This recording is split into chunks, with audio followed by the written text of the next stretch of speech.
Chapter 2. Friends. Daniel tore off his VR headset, his heart pounding in terror. He sat, shaking, struggling to catch his breath. Had that really happened?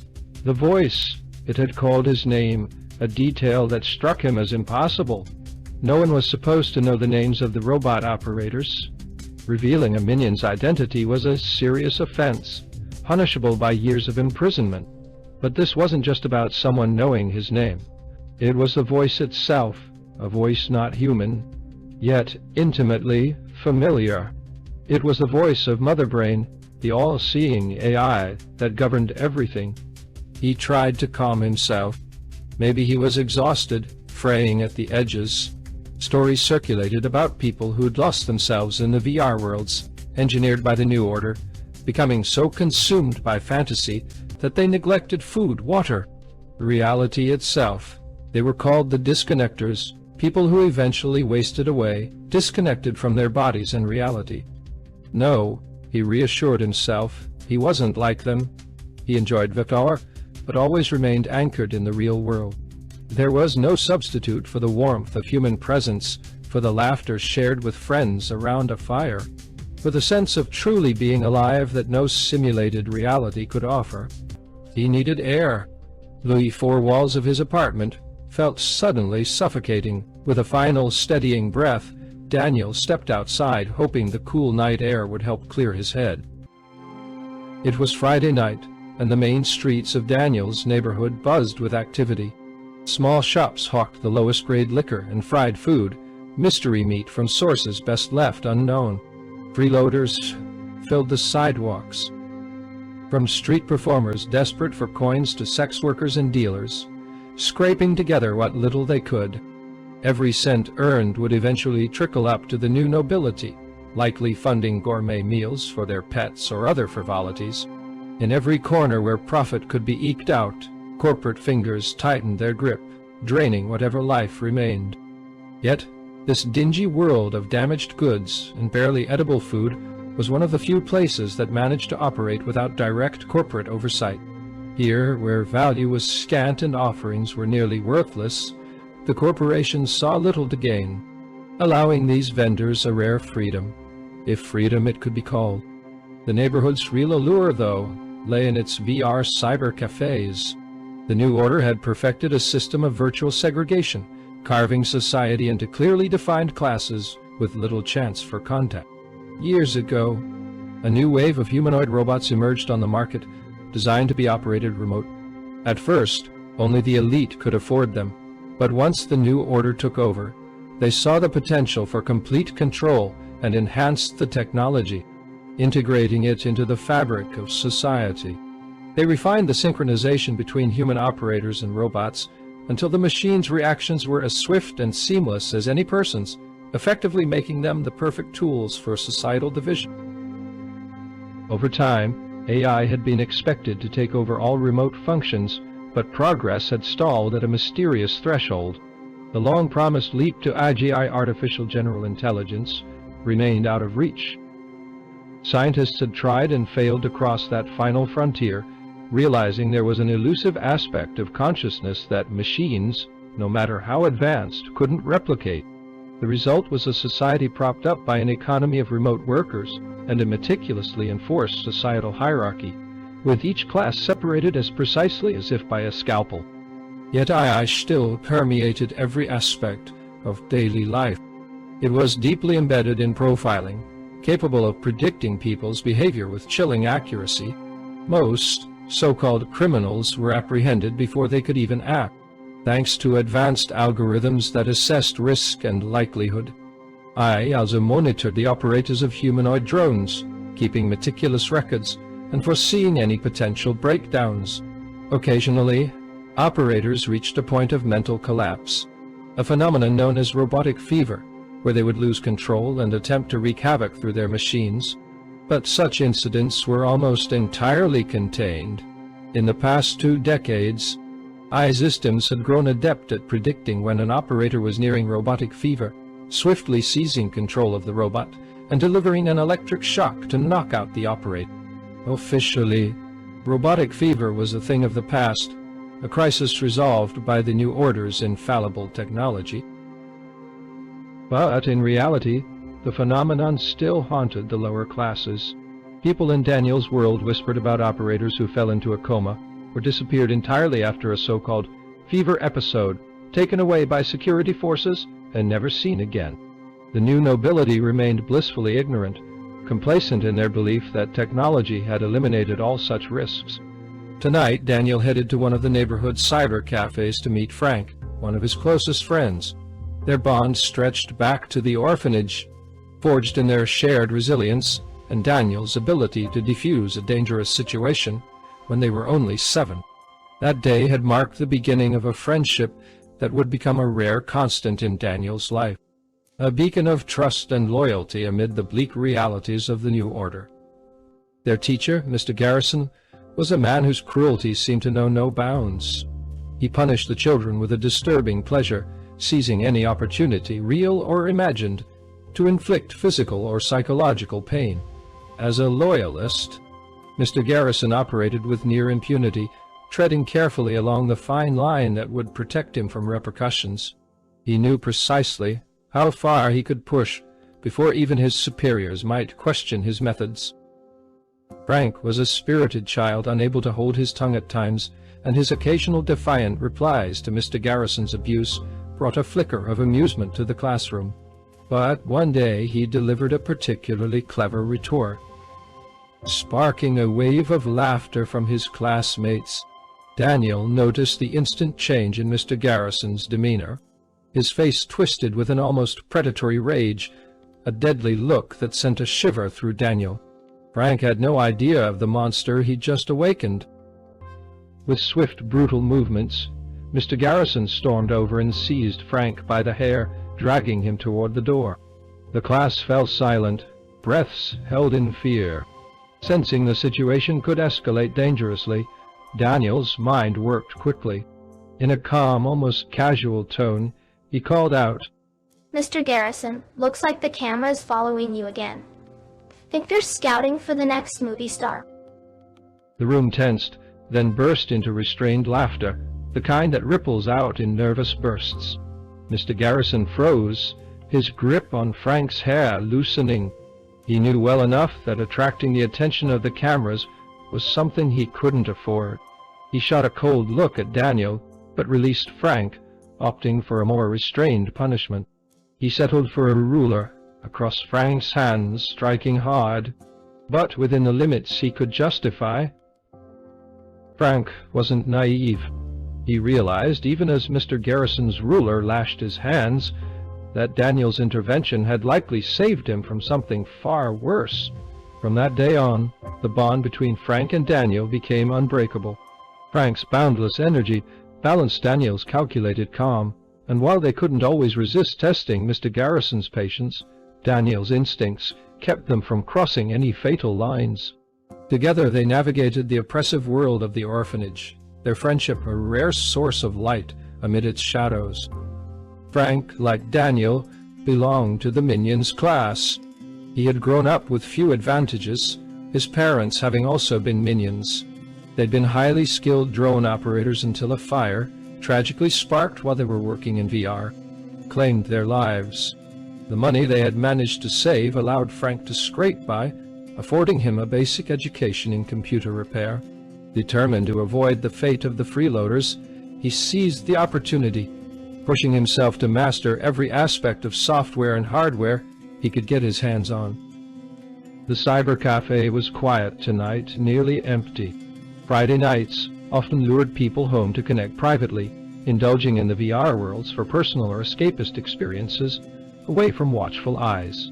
The few patrons who remained were mostly minions themselves, working late shifts, remotely controlling, cleaning robots for professional offices, sweeping up after the elite without ever setting foot in those spaces. Daniel found Frank deeply absorbed at his workstation, his eyes focused on the monitor in front of him. Decades ago, such a sight would have been commonplace, but in the world of the New Order, seeing someone from the lower classes using a monitor was a rare privilege. The New Order had restricted the general population's access to screens, favoring VR headsets as a means of control. Headsets allowed them to track not only a person's every move, but precisely where they were looking, ensuring a level of surveillance impossible with traditional monitors. In this world, the more data the New Order had, the more effectively they could predict and control. Daniel approached, a hint of a smile tugging at his lips. Anything interesting in the 2D world? He greeted. Frank raised his head, a sincere smile breaking across his face as he greeted Daniel with a wink. No, just plain boring work, he replied smoothly. Though he kept a low profile, Frank was exceptionally skilled with computers, particularly with hacking. His official training had been in debugging and fixing both software and hardware, tasks deemed too menial for the professionals. These jobs were considered beneath the upper classes, mere dirty work they wouldn't soil their hands with. But what they overlooked was that these tasks gave Frank access to intricate digital mazes, teaching him the skills to navigate and exploit the system. Over time, Frank had uncovered several backdoors, gaps in the surveillance network that the professionals had arrogantly assumed no one from the lower classes would ever discover. One of these backdoors had led Frank to a revelation. There were areas within the city completely devoid of surveillance, small sanctuaries hidden from the ever-watching eyes of the New Order and the Loyals. Some of these places were indeed dangerous, rumored to be haunts of the lost souls, but others were surprisingly safe. Small patches of parks, sections of quiet streets, places where, for a brief moment, one could exist unobserved. I was thinking about chilling out a little with you and Kathy in the VR world of New Horizons, Daniel said, his tone calm and casual. Over the years, they had devised a code to communicate discreetly under surveillance, and this phrase conveyed Daniel's unease. Frank read it immediately. Maintaining his relaxed smile, he replied, I'd love to, but I've got a bug to fix before midnight. But Kathy might be free. Feel free to use any headset here. The message was clear. They'd meet at midnight in one of the Zero surveillance zones. Daniel made his way over to one of the cyber cafe's VR headsets, selecting the one Frank had indicated. The VR headsets in the cafe were nearly identical to personal models, though here the New Order ensured better bandwidth and minimal lag. It was one of their tactics, making VR as addictive and seamless as possible to keep the population perpetually distracted and controlled. The enhanced connectivity here was essential for jobs demanding split-second reactions, making cyber cafes popular among remote construction workers operating in hazardous environments. Daniel slipped on the VR headset and entered the virtual world, finding himself in the central hub. Kathy was likely still finishing her shift as a remote babysitter, a job demanding vigilance and patience. In the hub, users could view the availability status of their contacts. While direct interruptions weren't allowed, Daniel could leave a notification, a simple reminder for her to join him when she finished. He sent the message and moved to their favorite spot in the hub. The central hub was alive with clusters of people waiting for friends, chatting or idling in small groups. The space itself wasn't complex. No activities beyond conversation were allowed here, but it was strikingly beautiful. Designed as a recreation of a once famous park, the virtual landscape was said to be inspired by Central Park in New York. In reality, however, the original park had long since been obliterated.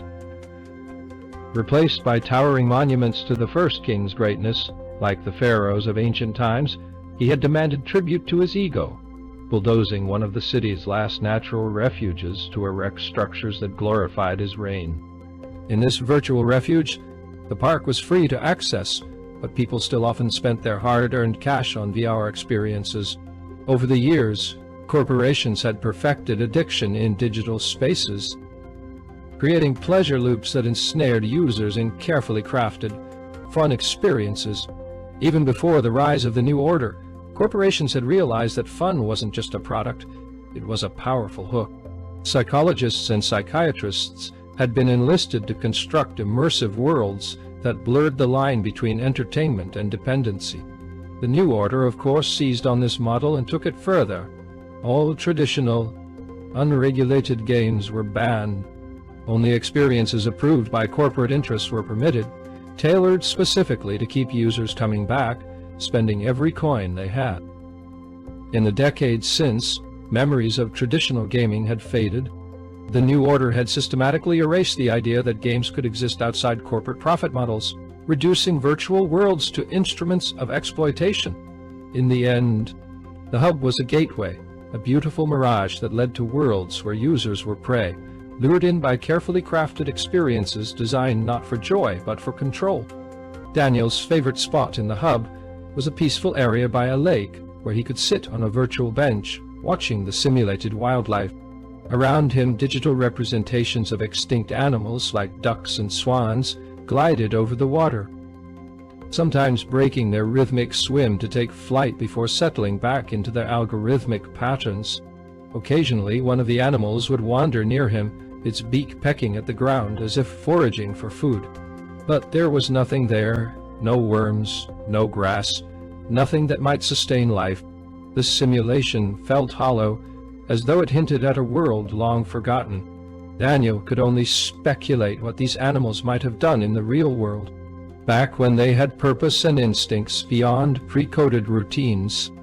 In his reality, the only animals he had ever encountered were those confined within massive factory farms, where he'd been assigned as a remote operator on rare, unpleasant shifts.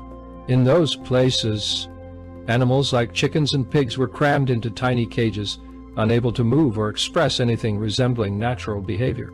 The suffering was palpable, a constant reminder of the bleak, engineered existence the new order imposed on all living things. Daniel hated those shifts, his heart sinking each time he saw the tortured, panicked faces of creatures condemned to lifetimes of pain. He was about to lose himself in thought when a familiar voice pulled him back. "Hey, Daniel. Didn't expect to see you here today?" Came Kathy's cheerful voice. She grinned as she approached, her tone as carefree as ever. "Not that I'm complaining. I'm always up for a surprise. Thought I'd only see you when we're raiding the Orc Fortress." Her warmth brought a welcome break from his darker thoughts, and Daniel managed to smile, reminded of the rare, real friendships he'd been lucky enough to keep in this virtual and fractured world. Daniel had first met Kathy in his favorite New Order-approved game, World of Orcs. It wasn't much to look at by modern standards, but it held a rare charm. Unlike most virtual worlds, it had somehow escaped the relentless manipulation that characterized other games.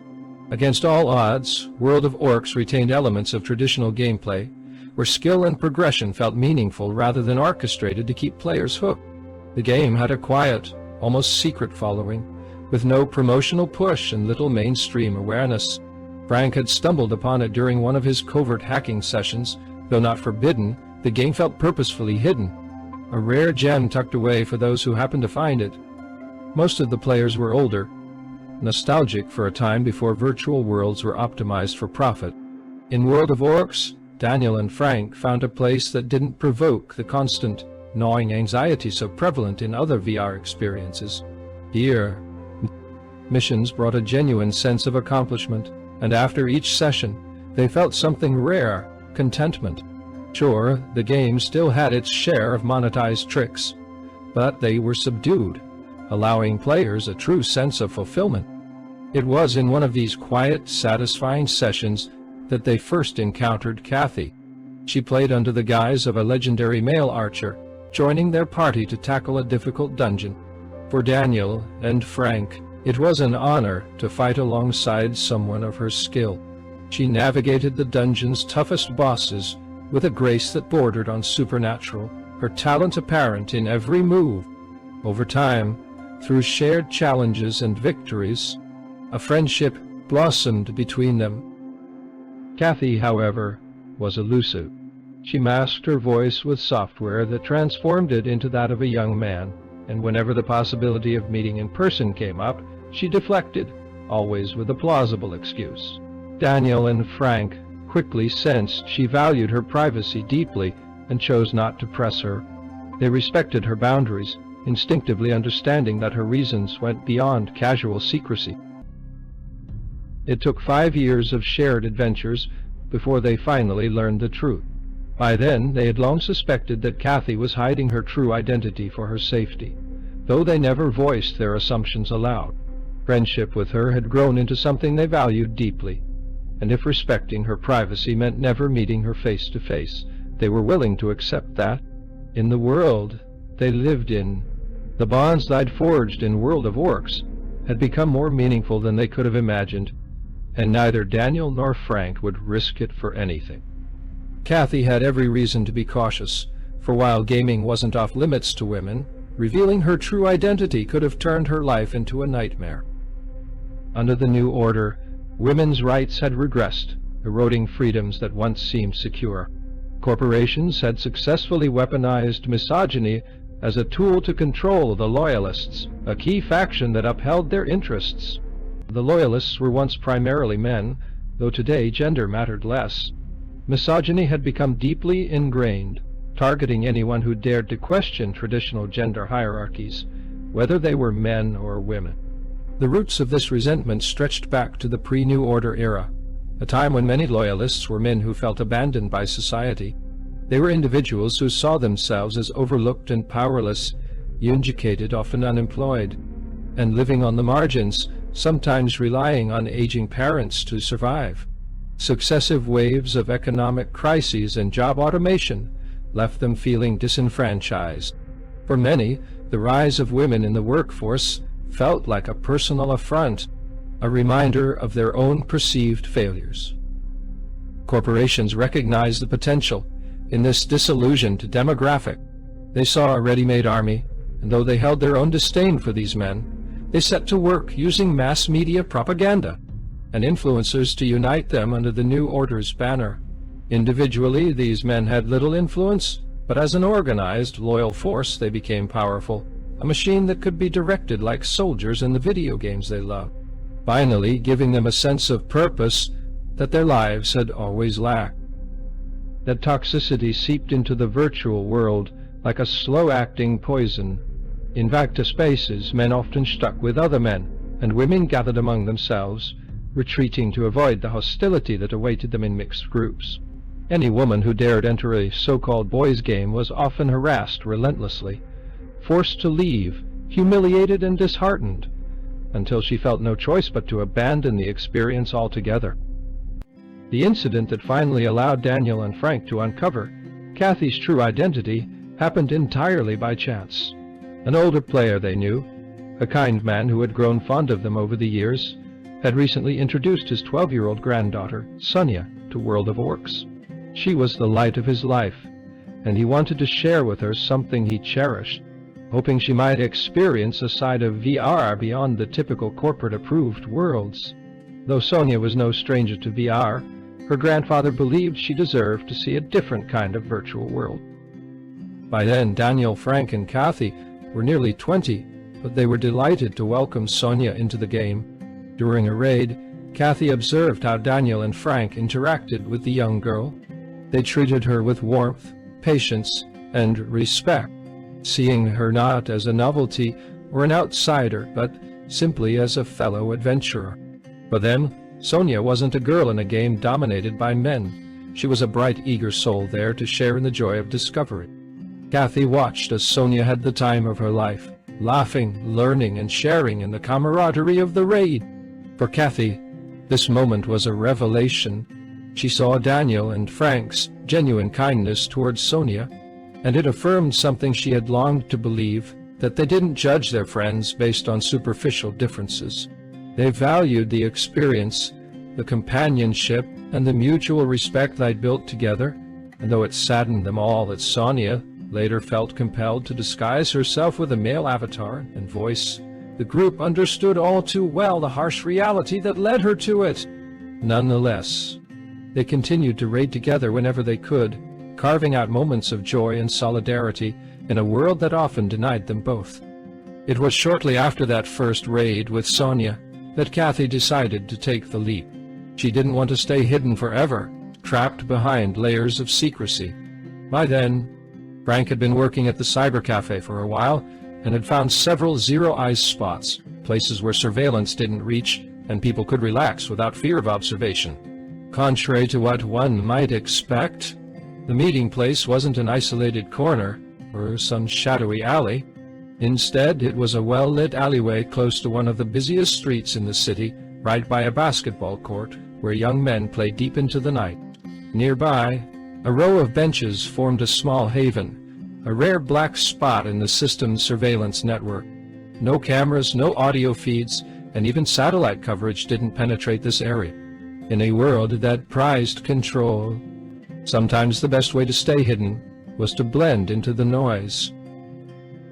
It was around midnight when they first saw her approaching, her face obscured beneath the shadow of a hood. She lingered at the edge of the court, watching the game in progress, occasionally glancing their way as though gathering courage. Daniel and Frank recognized her immediately, but kept up a casual conversation, respecting her unspoken need for space. After a few minutes, she finally took a deep breath and approached them, her movements hesitant. She stood before them, visibly nervous, her body language a mix of fear and hope. Sensing her anxiety, Daniel chose his words carefully, leaning on the familiarity that had defined their years of friendship.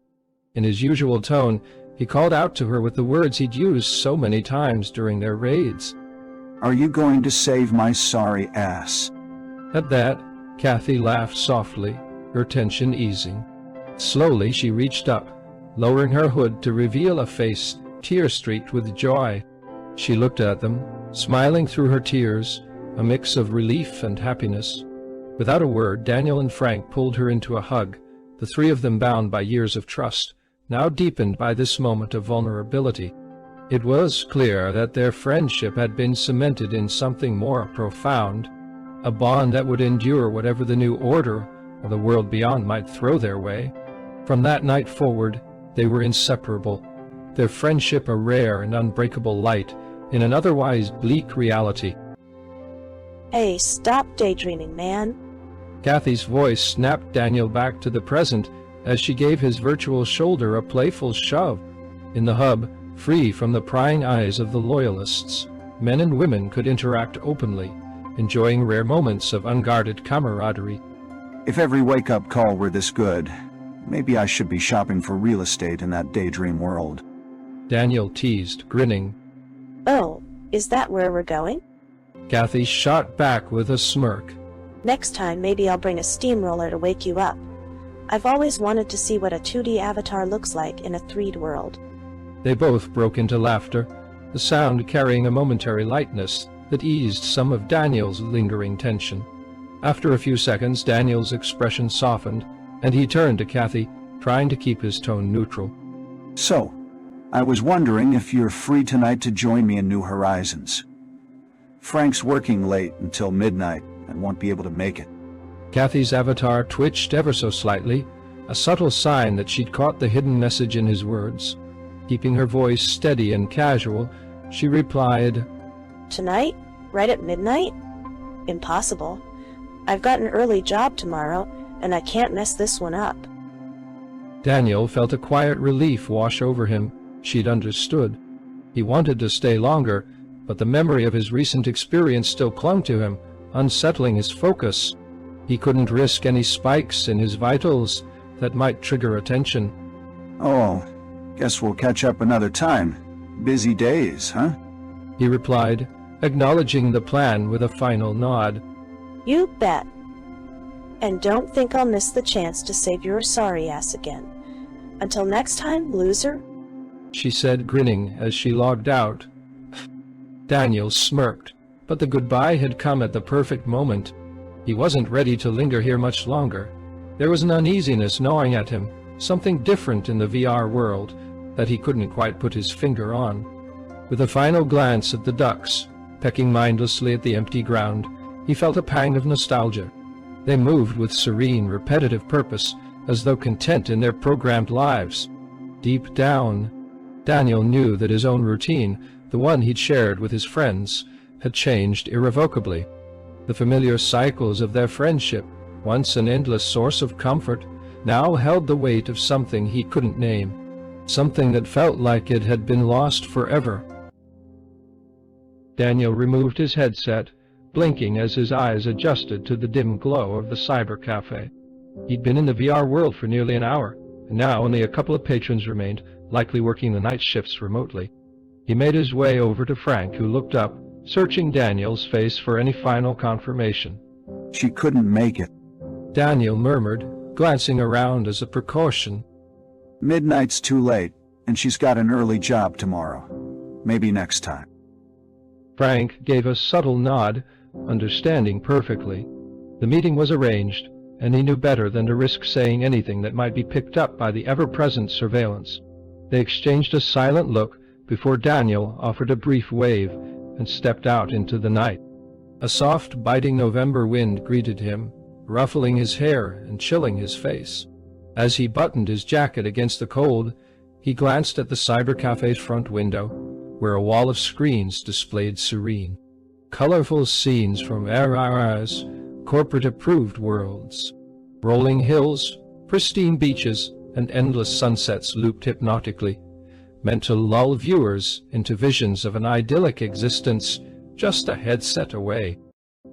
But then, all at once, the screens flickered, and a new video feed appeared simultaneously on each display. His breath caught as he recognized the woman from the party, her smile calm and graceful. His heart thudded, a mix of dread and disbelief paralyzing him. Hello, Daniel. Her voice rang out, clear and unmistakable. We really need to talk.